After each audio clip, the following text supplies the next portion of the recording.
Welcome back to Inside Indiana Overtime. Alex McCarthy from Inside Indiana, as always. A little bit different location, a little bit different circumstance for this edition of Overtime. I'm back in my apartment in Bloomington. Did make the trip up to Evanston to see Indiana beat Northwestern 61-56 tonight to break its three-game losing streak. And obviously we've the tone of Overtime, the tone of our stories, the tone of really the board and the website and the fan base in general has not been great over the past couple weeks with everything that's gone on. But tonight is a victory in more than one way for Indiana basketball. They break that three-game losing streak. They get their second road win of the season and their first road win since beating Penn State in early January. And it was a fairly consistent effort, at least after halftime, from Indiana tonight at Northwestern. Indiana scores the last bucket of the first half. After this first half where there were 10 ties, 4 lead changes, Indiana scores on the last possession, goes up 32-30, and then leads for the entirety of the second half. Northwestern never got closer than those 2 points at halftime. Indiana opens the half on a 10-2 run, kind of the opposite of what happened at Purdue, where Purdue kind of jumped on Indiana, scored to end the first half and jumped on Indiana to start the second half. Indiana kind of did the same thing to Northwestern, and though Indiana didn't really pull away and blow out Northwestern, they only beat them by 5, Indiana still was kind of at times in the second half in control and stayed in control. Unlike they had done in losses to Minnesota and to Penn State, where they were up double digits and let the game kind of slip away. Tonight Northwestern obviously gave them a couple scares. A couple times they brought it within 4 or 5 points, and it seemed like when that would happen, senior forward for Indiana, Will Sheehy, was kind of the guy to answer. Northwestern drew within, I think, 5 points with 7 or 8 minutes left in the game, and Sheehy drills back-to-back mid-range jumpers to kind of stay a step ahead of Northwestern. And then obviously late in the game, kind of the big play of the game, the big moment for Sheehy in the game is, Northwestern again cuts the lead to just 5 points with a minute left in the game, and Sheehy hits a three-pointer with 52 seconds left to extend the lead to 8 points and basically put the game on ice. I mean, you don't want to make any assumptions, especially with the way Indiana played against Penn State, but Indiana got up 8 points and was able to keep that cushion for the rest of the game basically and win by 5. Sheehy had a good night, a fairly consistent overall effort, and a couple really tough plays. I mean, there was a time where he gets a rebound and puts it up and misses, gets his own rebound and puts it back up for the and one. And there's a few moments during the night where it seemed like Will Sheehy just kind of was that senior, was that aggressive, in-your-face kind of guy that Indiana, I think, wanted him to be probably more of this year. And he ends with 12 points. And he's one of 4 IU players, actually, who ended with 12 points. 4 of the 5 starters, Will Sheehy, obviously, Troy Williams, Noah Vonleh, and Yogi Ferrell, all end with 12 points.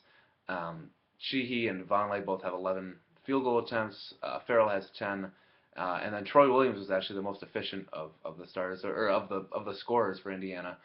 He was 5 for 7 from the floor. And really, when I say from the floor, I basically mean from the basket. The high shooting percentage there is from him getting to the rim. He had a few dunks, a couple layups, and that's what kind of got him that 5 for 7 mark. He misses both three-pointers he attempts, but he's able to get inside, get past defenders, rebound aggressively, and kind of be the player I think that a lot of people thought he would be more consistently this season, of this really athletic, aggressive, slashing kind of guy who gets rebounds and who kind of puts them back in and is that athletic, walking highlight reel basically, which he was tonight. And he's been in spurts, obviously against Minnesota he scored 11 points, and then the 12 points tonight was the most he scored in Big Ten play. But the difference between the 12 points tonight and the 11 points against Minnesota was he scored 9 of his 11 points against Minnesota basically in the first 5 or 6 minutes. He scored Indiana's first 9 points in that game, and then was not necessarily silent for the rest of the game, but very, very quiet. And then tonight it was much more of a consistent 40-minute effort from him, really all over the court. He was kind of all over the place in a good way. And then Noah Vonleh, I kind of glossed over it a minute ago. He takes 11 field goal attempts, which is the second most he's taken in Big Ten play, and only the second time that he's taken more than 9 field goal attempts. And both times strangely have been against Northwestern. And tonight went a little bit better for him. He was 5 for 15 against Northwestern when Indiana beat them, or when Northwestern beat Indiana in January, and then tonight he was 5 for 11. A little bit more efficient, and he gets 8 rebounds, and Indiana basically was just able to get him the ball more effectively tonight than maybe it had before. And we've been talking a little bit about the offensive stats for Indiana, but defensively in the second half they really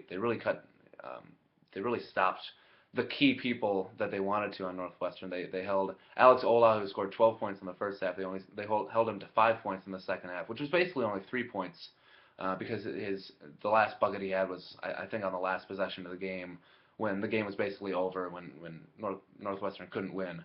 So when it mattered, they were able to stop Alex Ola. They were able to stop Drew Crawford, who only scored 2 points in the second half, 9 points overall. He was 2 for 10 from the floor. He's one of those guys that in the Big Ten who you basically game plan for. When you play Northwestern, you say, okay, what are we going to do to stop Drew Crawford? Indiana figured out what it took to stop Drew Crawford tonight, and they did. They made him both inefficient and low scoring tonight, and that was just such a huge part of the game for Indiana to stop him, to stop Ola in the second half. But that's basically that's what Indiana was able to do tonight. They were able to kind of execute all over the court. They only turned the ball over 7 times for a team that averages more than twice that per game. That's a huge victory in that sense. Our Ed Magoni from Inside Indiana says that the magic number for IU is 13. When they turn the ball over 13 or less or fewer times, they usually win. The only game actually, weirdly, that they lost while turning the ball over 13 or fewer times was the last game against Northwestern. Tonight it's not the case. Indiana gets out with a win at Northwestern, and as Tom Crean said on his radio appearance after the game, it was the win that they needed to kind of get back on the horse to get off that 3-game skid. And so we'll see what they do. They're back in action next week, and it gets kind of chaotic because the Iowa game is thrown in there. But we'll have full coverage on that. We'll have full coverage on the end of the women's season and then the women's Big Ten tournament. But stick with us at Inside Indiana. A lot coming up, obviously, in the world of IU sports. I'm Alex McCarthy with Inside Indiana, obviously, and this has been Inside Indiana Overtime.